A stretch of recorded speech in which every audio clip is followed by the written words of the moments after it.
Marketing Your Private Practice is a podcast where you'll learn easy to implement tips and strategies to grow your business without spending all day online. I'm your host, Kathy Colaiacovo, and I teach practitioners the Thrive marketing method to create simple and streamlined plans by focusing on long-term strategies, not just social media. Discover ways to spend less time on your marketing, attract more clients, and build the financial freedom that comes with a thriving practice. One where you have time left in your day for the people and things that matter to you.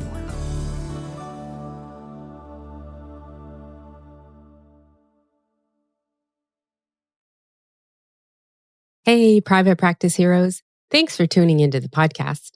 I'm your host, Kathy Colaiacovo, and today we're going to talk about creating a system and a process for collecting and using testimonials in your marketing. In episode 90, we covered 10 different ways to use these testimonials when it comes to marketing your practice or your business. This content really does help convert more leads to clients, but using it is not possible if you haven't been requesting and collecting them on a regular basis. And that is what this episode is all about, creating a system for collecting testimonials so that you have them to use in your marketing content. And I will be the first to say that this is something I've struggled with as well. Part of the reason behind doing this episode is so that I am pointedly telling myself and making sure that I'm updating my own system for doing this. Because when you don't use testimonials in your marketing on a regular basis, it's most likely because you've stopped collecting them too. So without a structured process, some sort of system, testimonial collection from clients often takes a backseat to other business priorities. And that's exactly what has happened to me in the past year or so. You don't want to be relegating this marketing activity, which is what it really is, to the bottom of your to-do list. Having that consistency, collecting the testimonials is key to being able to leverage that content in your marketing. Now, in last week's episode, we talked about the importance of using testimonials in your marketing and how that kind of content in marketing outperforms almost all other content. It's because you've got people speaking for you. That builds a lot more trust. So today, I want to continue the lesson and teach you what to include in a testimonials in marketing system, or a TIMS, as I like to call it. Now, the fact that I'm a Canadian and TIMS, or Timmies sometimes, is what we refer to our Tim Hortons coffee here, the favorite coffee of all Canadians. It's kind of like Dunkin' Donuts in the States. Anyhow, let's just say that may or may not have influenced the name I gave the system. You know me, I like to have a little bit of fun in marketing, and so calling it a TIMS is something that just makes me smile when I think about it. So in any case here, we're not drinking coffee. We're not making coffee either, but we are making a TIMS, a testimonials in marketing system for you. Having a TIMS ensures you have that plan in place so that you are actively requesting, collecting, creating, storing, and even updating testimonials so that you can use them consistently in your marketing. Now, this TIMS you create will definitely be like having a double-double here in Canada, because it will help you double the number of testimonials you have, or at least increase the number you have. And the goal is to get even more marketing results by including that testimonial content in your marketing plans. So let's dive in here, because there are 5 elements in a TIMS, and I want to share each of them with you and give you some details on what they are so that you can create your own system like this. You may or may not call it a TIMS, but I kind of like having that as a name for one of my systems. So the first element that we want to talk about here is requesting testimonials. So you want to have a process for this because it helps you plan and implement a schedule for asking for testimonials from your clients. And there are many ways that you can request testimonials. What you will want to do is find the best fit for you, your service, and the kind of experiences that your clients have with you. You also want to factor in the best times to ask for them. And keep in mind, this does not always mean, and should not always mean, that the only time you ask clients for testimonials is when they are done working with you. You always want to look and see if you can find some of those in the moment testimonials in those win moments when something great is happening with a client. These kinds of testimonials are great to collect as well. Some people talk about automating the testimonial request process using email campaigns or surveys. This will help you with a consistent approach, but it's not always the most personal way. So again, it depends on your business, your practice, and what you do and how you work with your clients. You can definitely be requesting testimonials at various times when you're working with clients, because as I said a minute ago, sometimes the best testimonials are the ones that are shared when a clients are in a win situation or at the peak of an experience with you. So don't always wait until they are done working with you. And this one is hard to do, I'll be honest. I struggle with this sometimes myself. But once you start making yourself more aware of, oh, that would be great to have as a testimonial, then you can stop in the moment and just ask the person if you can use those words. And clients can always give you more than one testimonial too. I've had clients come back to me to make updates and changes to the testimonials I'm using that they gave me. And they see it in the marketing and they continue to experience results from my help. So some of them have actually come back and said, hey, can I update that testimonial you have on your website or in your newsletter? And I'll tell you, those are the icing on the cake testimonials. When people want to come back and update what they say about their work with you, it is awesome. So ideally, what you want to do here is set up a schedule and a process for how and when you request your testimonials. And when you have that kind of process in place, it's something that will remind you to do it consistently. Make it part of your business plans.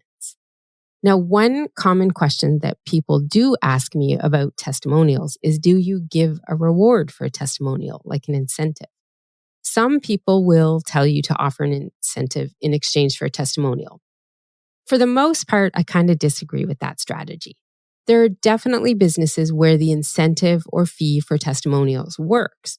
But for private practice, service-based businesses, people whose knowledge is the expertise that you sell and the service that you offer your clients, in my opinion, getting some sort of reward or incentive into the hands of people in exchange for a testimonial isn't as ideal as just having them offer you the words and the experience they had with you in the way of a testimonial so that you can use it in marketing. It's just not the same kind of weight on value, if you ask me. Now, there are times if you've given folks access to a program or a service for a reduced fee or as a founding member or part of a beta launch, that situation is often done and created to collect feedback and testimonials. So that case is fitting. But in my opinion, giving a reward or some sort of monetary incentive for testimonials, that would also definitely violate the HIPAA laws for the practitioners I work with. So for you folks, it is a most definite no, you should not be giving people a reward for a testimonial. I really say keep your testimonials pure of heart by requesting and collecting authentic testimonials from clients because they want to share their experiences working with you and just share how great an experience it was because they were happy with the results and the services, not because they got some sort of payment or reward for saying so. And once you start getting testimonials back from people, that's when we move into step 2 of your TIMS, collecting the testimonials. Now, this involves guiding clients on writing testimonials and providing instructions on where they can send them to you or how they can send them to you. This means you want to give your clients 2 things when you're requesting the testimonial. You want to give them guidelines for writing the testimonial and information on where and how to send it to you. So guidelines or prompts, sometimes people think these make it feel inauthentic. But sometimes these templates and fill in the blank formulas can help clients write those testimonials. A lot of people really struggle with what to say. I have a couple of templates like this that I use as part of the training for my Thrive Marketing Academy members. Because not only do I want to share with them ways that they can get testimonials easier from their clients, I want them to understand how easy it is to give one for me as well. And that's often the biggest roadblock with testimonials from the client's point of view. They don't know what to say or write for a testimonial. So if you have some sort of script or a couple questions that they can answer, that makes it a lot easier to collect the testimonials. So whatever you want to set up in some sort of template or process or system for collecting testimonials, make sure you include whatever you can to make it easier for people to share their words with you. Then you want to have a way they can give you their testimonials. This helps keep the system working consistently as well. Some people collect testimonials simply by email. Some people use tools or systems. There's paid systems out there that can help you collect testimonials. Whatever system or method you use probably will depend on your type of business. But at its simplest, at the core of what you're doing here, the best and easiest way, and it doesn't cost anything either, is to have people email the information to you. And then you want to store it somewhere so that you've got it saved. So you want to have a process that happens when people send that information to you. For me, and you know me, I love spreadsheets because you can sort, you can organize the information, and with Google, you can connect it to a form. So I actually use a Google form for my testimonials because it offers the ability for people to enter their information, to let me have a form field for all of the things I want to make sure that I get from them, because it's not just about the testimonial. I want to know their title. I want to know what website URL they want me to put with it. I want to have them upload a picture of themselves I can use with it. They don't have to put all of that in. And not every business or practice, especially private practices, will have clients sending details like that. Again, my business is different in how I use testimonials and what I would want to collect and what people would want to send to me. So I like the Google form because it has all of this in there and it stores it in there as well. And if you want to check that out, you can find that form at pepperitmarketing.com/raves. So what I've done is I've actually created a redirect. So when people type in pepperitmarketing.com/raves, which is also very easy for me to remember to tell people, by the way, it redirects people to the Google form link. And I do it because it's easy to remember and say, because that Google link is huge. It's long. So that is why I like to do that. Now, you can definitely go and test that, check it out. And hey, if you wanted to offer a testimonial for the tips and information I share with you through my podcast, or if you're on my newsletter list, I would happily accept testimonials from you that way. Now, I talked about this a little bit earlier. I want to talk a little more in depth. There is another way to collect testimonials that a lot of people ignore, and that's capturing those spontaneous and in-the-moment testimonials I referred to earlier. This is actually something you need to plan for too, but the plan for collecting these is more being aware of these opportunities. These kinds of testimonials sometimes happen in words back in emails, in Facebook group comments. Sometimes you'll have a private community like I have with my Academy program, and I'll have comments from people in the check-ins that we do where they're checking in and being accountable to what they're doing.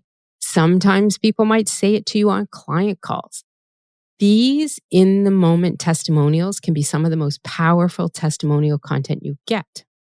So you want to be sure you're paying attention for these opportunities. One of the top ones I ever got in this case were words from a former student in one of my original social media boot camps, I call them. This is the precursor to the Thrive Marketing Academy. And it was years ago that I did this, like back in, I think, 2012 is when I started running these 3-month boot camps. And the words that came back in an email from this person said, "This course seems to be more powerful on my resume than my master's degree." Holy crap. Those are powerful words, right? These in-the-moment testimonials like this can be gold. So you've got to be recognizing these opportunities. You want to take screenshots. You want to ask them for permission to use the content, especially in-the-moment testimonials, because they're not necessarily putting those words together, knowing that you might use them in your marketing. So you want to ask for permission.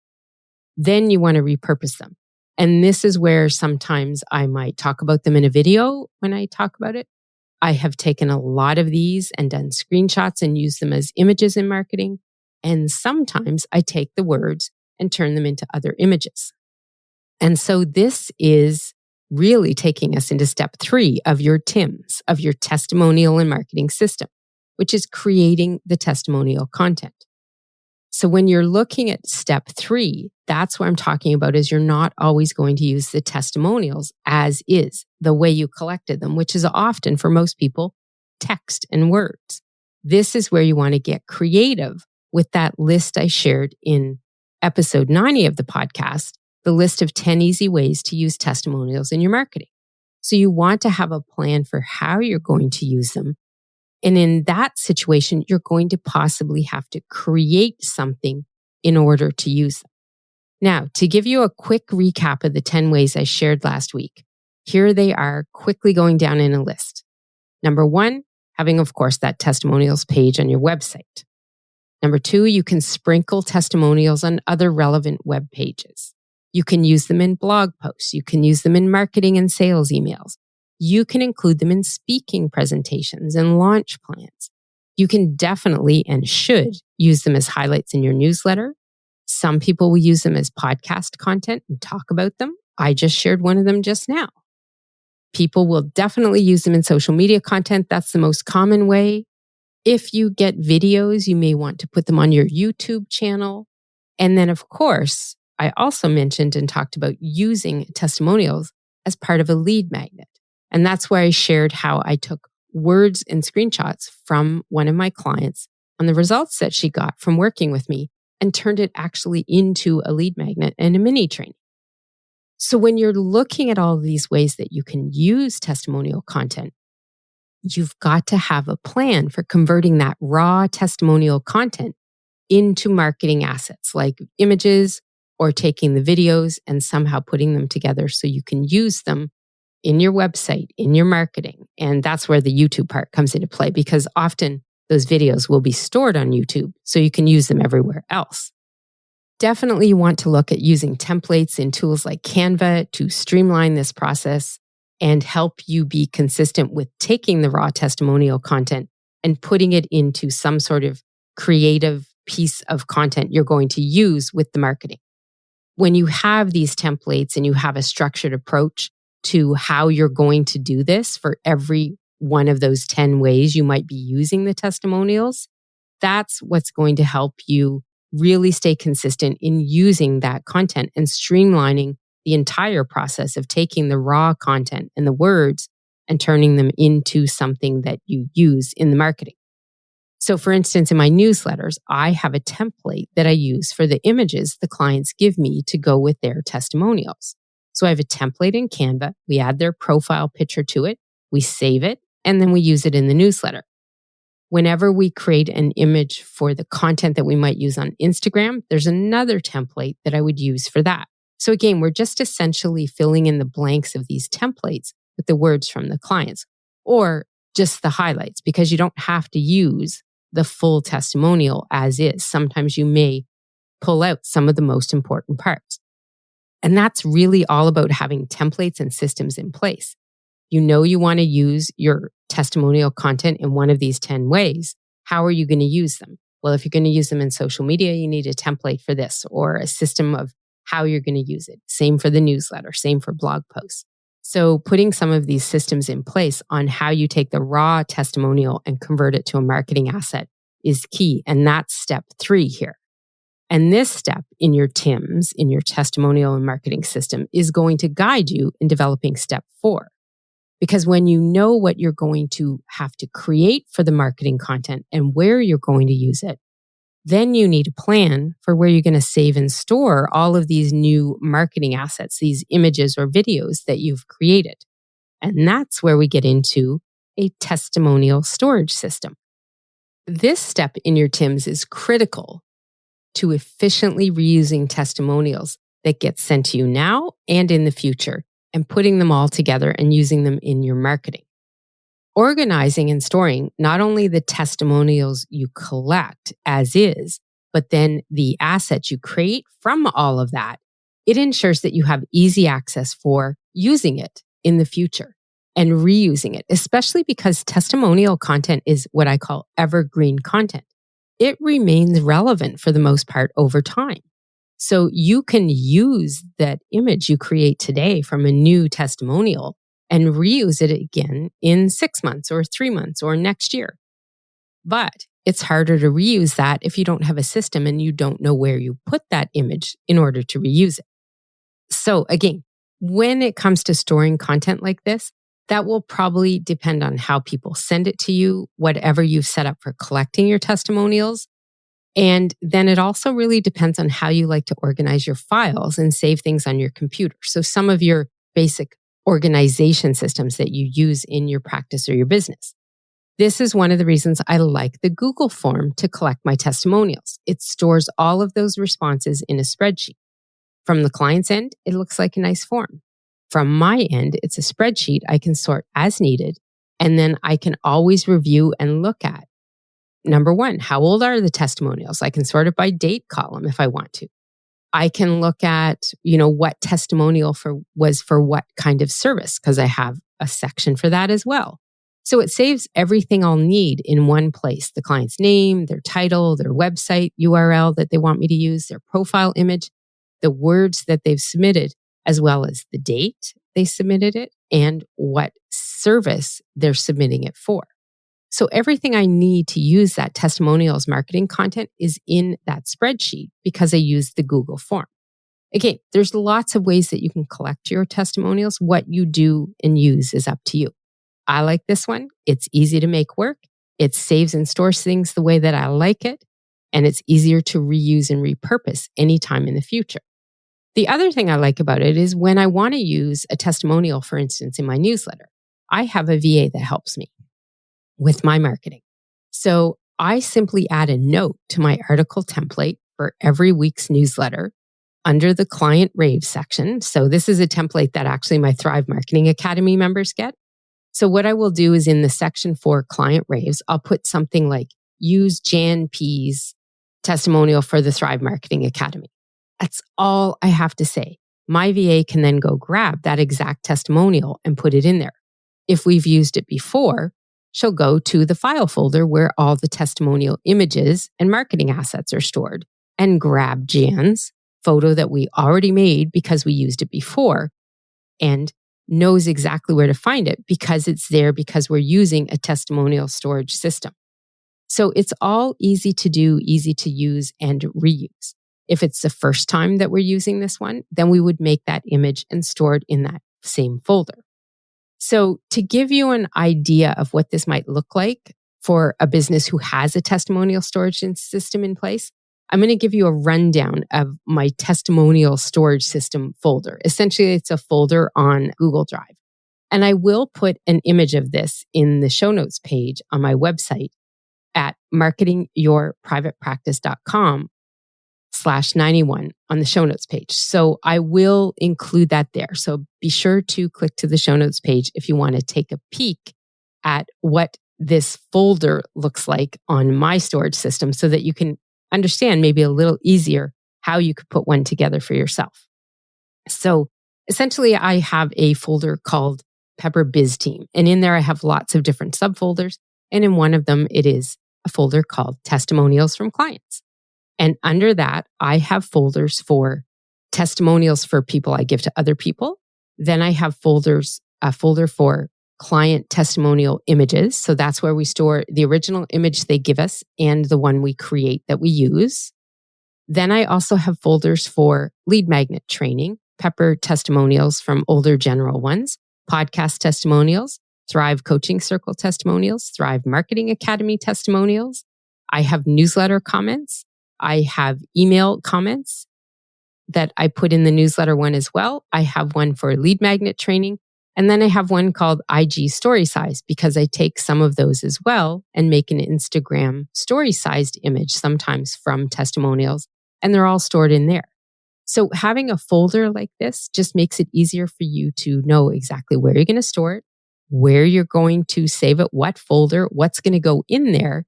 And then also making sure that you absolutely know and understand how to find them when you want to use them again in the future. And I know I use this system with my VAs, and a lot of you probably don't have an admin or VA helping you. But I promise, even if you're working alone doing this yourself, This aspect of your TIMS, this storage system for testimonials, will save you so much time because you won't be thinking about what you need, where you save it, how you name it, just putting everything in place. It just becomes easier and solves all that problem because you've got those steps in place and you know what you're going to do with it. So at this stage, we have included 4 elements in our TIMS. We have plans for requesting, collecting, creating, and storing testimonials. And now we want to start using them in our marketing because we're all ready to do it. But as time goes by, testimonials get old. And this is where step 5 comes into play, the last step in your TIMS, which is updating testimonials. So this step involves regularly reviewing the testimonials on your website in your marketing materials so that you can identify if you have some that need updating or if you have some that are old and not relevant anymore and that you want to absolutely remove. So at this point, making a plan for making sure that things are up to date, swapping out older ones for new ones, and making sure that you're also thinking about collecting new ones and kind of going back to step 1 here is what's going to happen in step 5 of updating testimonials. And this is especially important if some of your services have changed and you don't have testimonials for some of the new services, or if all you have is for old services you never offer. You may need to do some adjusting of how you present them and how you use them in your marketing. So you always want to make sure that as you collect new testimonials, the best ones gets the spotlight on your main pages, like your homepage or on your services page. So think back to episode 90 and the different ways you can use them on your website. And you want to look at anything that comes in new that's really powerful. You want to make sure it gets a spotlight spot wherever you highlight it. I do recommend setting up a recurring schedule to reach out to long-term clients requesting updated testimonials. And this, again, will depend on the nature of how you work with clients and your relationship with them too. You might be getting an updated one because you're on a call or something happened through an email. However you communicate with your clients or meet with them will probably dictate how you do this. But I want you to be thinking about getting updated ones as time goes by. You'll want to continue as you do this, even when you're doing updated ones, to offer those prompts or questions or templates that will guide people to giving you the testimonial. But in this case, when you're looking for an updated one, it's more so that you can help them focus on some of the recent experiences that they've had. They still may need that formula, so keep that in mind. And the last thing that you want to do when you're updating testimonials is to continue to use your testimonial storage system, step 4. You want to make sure that part of what you have in there is an archive system for older ones where they can either be stored for potential future use or sometimes just for posterity. I'll be honest, there's a folder I have in there. It's kind of like my thank you card folder in my file cabinet. And sometimes it's nice to just go back and look at those, especially if you're having a bad day, and just look at some of the great words that people have said to you. So that storage system is also key to step 5 in keeping those testimonials updated. And this entire system becomes an ongoing process that repeats over and over. But that is the system. That is your TIMS, your testimonials in marketing system. It's not a Tim Hortons coffee. It is a strategic plan to help you request, collect, create, store, and update testimonials for using them in your marketing. And when you create a system and have a process like this for using testimonials in your marketing, you'll find yourself not avoiding this marketing task, which is what a lot of people do. And you shouldn't be avoiding it because this content is so valuable to getting more results from your marketing. Having a TIMS in place for your business will help you plan to actively collect those client testimonials so that you can be leveraging them to improve your marketing and build trust with potential clients. And that trust is key in helping convert people into paying clients. So that is your lesson today. And if you weren't taking notes, because I know it was a lot, or you want to read the notes that you always know I have for you, you can always find that full lesson on the show notes page at marketingyourprivatepractice.com/91. And that's where I'm also going to put a couple samples of images that I have used in my marketing as testimonial content that can help inspire you in the the section where you have to create and think about ways that you can be creating some of this content for your marketing from the testimonials. And of course, if you're stuck in what to do and you've got testimonials and you have no idea and no inspiration as to how to use them in your marketing, book a free marketing review with me. We'll go through what you have and I'll give you some starting ideas on what you could do to use more of that raw testimonial content in a way that's a little more creative so that it can really showcase to people how you help your clients and the results they see by working with you. And that's it for today. This is Kathy Colaiacovo signing off and sending thanks for tuning in and listening to my advice and my tips. I truly hope it's helpful and that it inspires you to at least take some sort of action and start using some testimonials in your marketing and get your own Tims in place. If you're in Canada, you'll probably have a Timmy's coffee beside you as you do this too for inspiration. Remember, thriving in practice means planning to use testimonials in your marketing because those words and the experiences of your clients, they are like your secret sales team and they can do more for your marketing than you can ever do or say yourself. I'll see you next time. You can find all of our show notes and resources mentioned at marketingyourprivatepractice.com. Be sure to connect with me on Instagram at pepperitmarketing and say hi. I'd love to hear any feedback you have, and make sure to rate and review the podcast and hit subscribe on your favorite player so you don't miss any future episodes.